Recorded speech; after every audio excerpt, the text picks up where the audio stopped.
those guys with all the wheels here. We're gonna make a homemade bomb. So, cameraman, woman, first you need some apple cider vinegar, some baking soda, emptied water bottle, and a paper towel. So first, you take the paper towel and you cut it in half. You see this, camera woman? And then you just cut it in half, like that.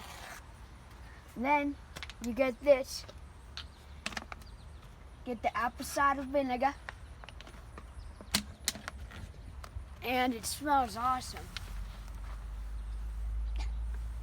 And then you fill it up. About yay much. Then you just pop that lid back on.